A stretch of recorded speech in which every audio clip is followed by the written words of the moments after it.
Hello everyone, स्वागत है सभी का हमारे यूट्यूब चैनल में। आज के वीडियो में निर्देशांक ज्यामिति में दो बिंदुओं के बीच की दूरी बहुत ही आसान तरीके से ज्ञात करना सीखेंगे। अगर आपको दो बिंदुओं के बीच की दूरी ज्ञात करने नहीं आता है तो ये वीडियो आपके लिए बहुत ही ज़्यादा महत्वपूर्ण होने वाली है, क्योंकि इस वीडियो में मैं आपको जो है दो बिंदुओं के बीच की दूरी निकालना बहुत ही आसान तरीके से सिखाऊंगा, और वो भी एकदम जो ईजी तरीके से। बशर्ते आप सभी वीडियो के अंत तक जरूर बने रहिएगा। तो चलिए अब हम स्टार्ट करते हैं। जैसे कि हमारा क्वेश्चन दिया गया है, बिंदुओं 2, -4 तथा 3, 5 के बीच की दूरी ज्ञात कीजिए। तो यहां देखिए, कभी भी आपको निर्देशांक ज्यामिति में दो बिंदुओं के बीच की दूरी ज्ञात करनी हो तो उसके लिए आपको जो है x1 चाहिए। क्या चाहिए? x1 चाहिए। फिर यहाँ पे आपको x2 चाहिए। अब यहाँ पे y1 चाहिए और यहाँ पे आपको y2 चाहिए। ये चीज़ें क्यों चाहिए अभी मैं आपको बता रहा हूँ। तो यहाँ देखिए, पहले तो x1, y1, x2 और y2, ये चार वैल्यू आपको जब पता रहेगी ना, तभी आप दो बिंदुओं के बीच की दूरी बहुत ही आसान तरीके से निकाल पाओगे। लेकिन बात यह है कि ये x1, y1, x2, y2 ये जो निकलता किससे है, तो यहाँ देखिए, ये जो है आपका निकलता है जो आपका प्रश्न में दिए गए बिंदु है ना, उन्हीं से ये ज्ञात किया जाता है। तो यहाँ देखिए, जो ये पहला बिंदु है ना, ये 2, -4, ये जो पूरा आपका एक बिंदु है, ठीक है, 2, -4, ठीक है।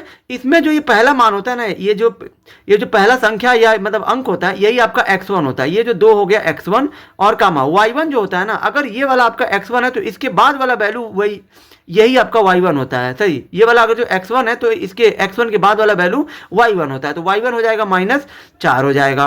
अब यहाँ देखिए, x2 और y2 कैसे मिलता है। जो ये आपका दूसरा बिंदु है ना, इसमें जो पहला संख्या है ये आपका x2 है और ये वाला आपका y2 है। तो फिर यहाँ पे अब हमें इन दोनों के बीच की दूरी बतानी है। तो यहाँ देखिए, निर्देशांक ज्यामिति में आपको जो है दूरी को हम लोग इसमें PQ से क्या करते हैं, दर्शाते हैं।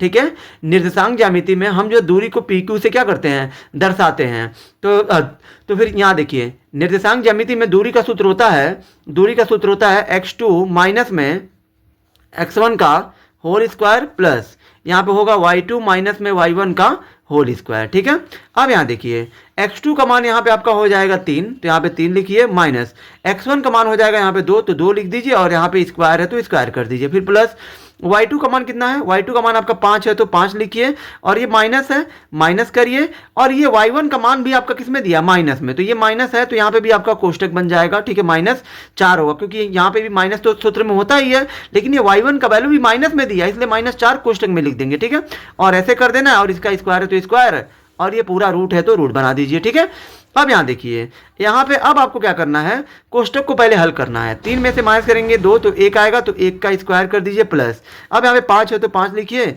माइनस माइनस हो जाएगा प्लस, यहाँ पे 4 है तो 4 लिखिए, स्क्वायर है तो स्क्वायर कर दीजिए। अब यहाँ देखिए, ये आपका 1 का स्क्वायर आप सभी जानते होंगे क्या होता है, 1 होता है, तो 1 लिखिए, फिर प्लस। ठीक है, अब ये 5 और 4 कितना हो जाएगा, 9, तो यहाँ पे 9 का स्क्वायर कर दीजिए। अब यहाँ देखिए, ये आपका 1 है ना, तो 1 का 1 की लिखिए, प्लस अब यहाँ पे 9 का स्क्वायर कितना होता है, 81, तो 81 लिखिए। अब यहाँ पे इन दोनों को अब आपको जोड़ना है। ठीक है, 81 और 1 कितना हो जाएगा, 82। अब यहाँ पे आपको ये चेक करना है कि क्या 82 का वर्गमूल होता है कि नहीं होता है। तो 82 का आप यहाँ पे गुणनखंड कर लीजिए। तो 82 को अगर आप काटोगे ना, तो ये 2 से कटेगा, 2 चौक 4, 2 एकम 2, और ये 41 आ गया, 41 से ही कटेगा, क्योंकि 41 एक अभाज्य संख्या, और अभाज्य संख्या से यानी खुद से ही कटता है, तो यहाँ पे 1। तो यहाँ पे आप देख सकते हैं कि अगर हम कड़ी में 82 का गुणनखंड करें तो यहाँ पे 2 गुणे 41 आएगा, और जो है वर्गमूल में जोड़ा बनना चाहिए। तो फिर यहाँ पे किसी का भी जोड़ा बन नहीं रहा है, ना ही 2 का जोड़ा बन रहा है, ना ही 4 का जोड़ा बन रहा है। यानी कि जब जोड़ा नहीं बन रहा है तो यहाँ पे कड़ी में 82 इकाई, यही आपका जो है इस प्रश्न का उत्तर हो जाएगा। आई होप कि आप सभी को ये वीडियो बहुत ही ज़्यादा पसंद आई होगी। अगर आप हमारे चैनल पर नए हैं तो हमारे चैनल को लाइक, सब्सक्राइब और शेयर जरूर करें, जिससे आने वाली वीडियो की नोटिफिकेशन आपको मिलती रहे। धन्यवाद।